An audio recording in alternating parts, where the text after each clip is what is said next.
the last album you guys did was Everyday Life, which was about, well, not quite 2 years ago, and it was in the before times, before Yes. everything went south. How have you been staying creative during the pandemic?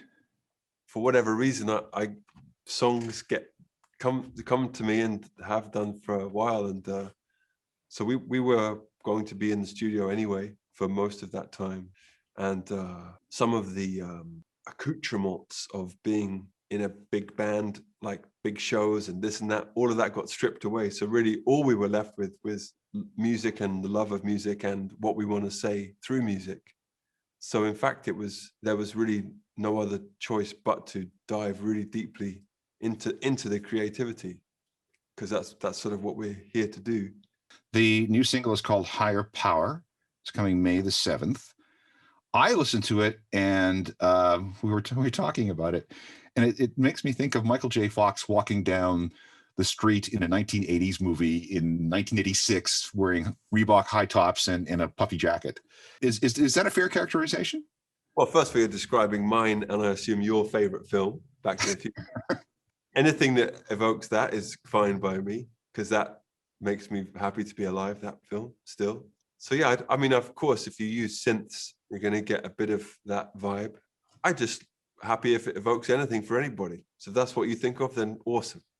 Max Martin is a really interesting choice of a producer. I mean, you've worked with Eno and so many other people.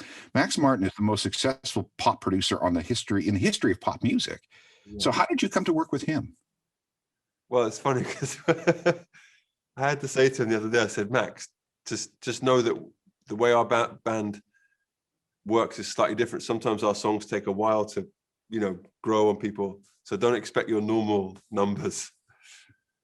So we met some years ago at a Rihanna show, and just for me, it was like musical love at first sight, and we talked about really working together properly, and him being like our official producer, in the old-fashioned sense. We're super grateful, and it's been an amazing journey so far with him. He must have brought out something that you guys didn't know you had. Yeah, absolutely. And he brings a skill set that we don't have. Like you just said, he's the most successful ever. He has amazing ears and amazing skills, amazing people. And I think it's been fun for him also to work with a group like us, because we work differently too. So you are, surely this can't be the only thing that Coldplay has done over the last 15 months. There has to be more than just this one song, this one video. It would be unlikely that it would be the only thing. And what does that mean? I hope that we'll be able to put out some more stuff before too long. What about touring? You were famously quoted as saying that you're not going to tour until you actually find a way to reduce your carbon footprint. What are you going to do? Funnily enough, from saying that, which I thought might have been a mistake to say so publicly, because I was like, how are we going to do that? It's actually been incredible, because so many people have come to us to say, oh, well, we're working on this. We're working on reducing these emissions. We're working on offsetting this. We're working on how to make this cleaner, how to get travel. So the last year or so has been really cool in terms of finding people who are experts in their particular field, climate-wise. And so when we are able to tour again, it will be hopefully significantly cleaner and greener, and always aspiring to be more so. Well, I know that you're on the Brits. You'll be in front of 4,000 people, which would be kind of nice. You've got an American Idol appearance coming up on May the 9th.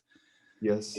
And I would like to invite you back to the radio station for my next Coldplay-induced riot, because it's good for business, and it's certainly very good press. Thanks, man. All right. Great to speak to you again, man. See you before the next 16 years, okay? I hope so. Thank you.